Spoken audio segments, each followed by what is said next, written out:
سلام و وقت شما عزیزان بخیر. امیدوار هستم هر جایی که هستین لباس عافیت به تن داشته و دور از گزند روزگار باشین. بیننده پادکست روایت جامعه از نبض نیوز هستین. باز هم در یکی از بخش‌های دیگر قرار داریم و امروز هم موضوع خیلی خوب را انتخاب کردیم. قرار هست درباره دیابت یا شکر صحبت‌هایی داشته باشیم و خوشبختانه دکتر صاحب کمین صافی را هم با خود داریم. چه خوب هست بریم به سمت دکتر صاحب عزیز. سلام و وقتتون بخیر دکتر صاحب، خوش آمدین به برنامه. علیکم السلام و رحمت الله.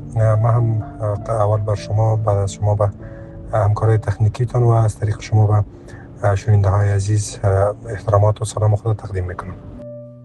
زنده و سلامت باشین دکتر صاحب عزیز. خب چه خوب هست ایگونه آغاز کنیم سوال خود.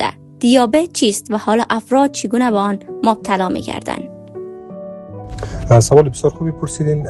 دیابت عبارت از بلند رفتن سویه بوری بدن انسان و یا هم عبارت از بلند رفتن سویه گلوکوز بدن است که هر آنگاهی که ما شما هم ما میفهمیم که بدن یک بالانس شیت خود داره و از این بالانس مایات بالانس خود داره، نمک بالانس خود داره، بوره بالانس خود داره.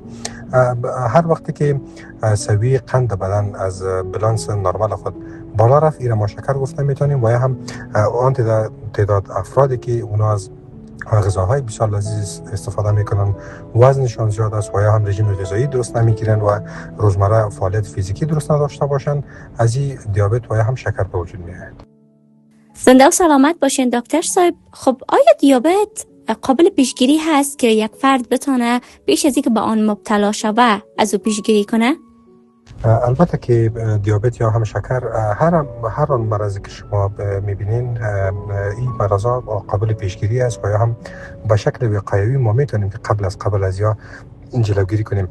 به نمونه مثال ما گفته میتونیم چرا ما واکسین ها را اکثر وقت توصیه میکنیم واکسین ببینین، به خاطر پیشگیری وقوع یک مرض واکسین لازم است. به همین رقم امی کدام احتماماتی که در امورات روزمره خود آدم باید در رژیم غذایی خود، در فعالیت فیزیکی خود و در ضمن دو موادهای مغذی که اینا روزمره استفاده میکنن و غذاهایی که اینا استفاده میکنن میتونن که از طریق لایفستایل خود و از طریق امی غذاها اینا قابل پیشگیری است، میتونن که پیشگیری کنن.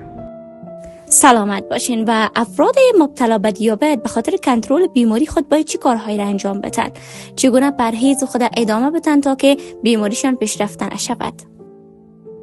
این تعداد افرادی که به دیابت یا هم به شکر مبتلا شدن، اینا باید بسیار کوشش کنن که در ابتدا بسیار زیاد رول عمده و حیاتی در کنترل شکر خود فعالیت فیزیکی یک شخص داره که باید یک شخص حتما باید فعالیت فیزیکی داشته باشه و هم ورزش مناسب بگیره و در قدم دوم یک تعداد پرهیزهایی که از جمله اول چربی است، دوم چیزای شیرینی باب است، اگر او بوره باشه، اگر او قند باشه، اگر او شیرینی باشه و اگر او دیگه نوشابه باب گازدار باشه که البته گلوکوز و هم شیرینی داشته باشه، از اینا باید اینا اجتناب کنن. کوشش کنن که غذاهای لذیذ استفاده نکنن، از چیزایی که بسیار شیرین هستن از او استفاده نکنن و بسیار کوشش به این باشه که فعالیت فیزیکی داشته باشن روزمره و از کوشش کنن که از نمک هم زیاد استفاده نکنن، چون تعداد افرادی که به دیابت یا هم شکر مبتلا میشن، تعداد افراد اکثر وقت پسان باز با بیماری‌های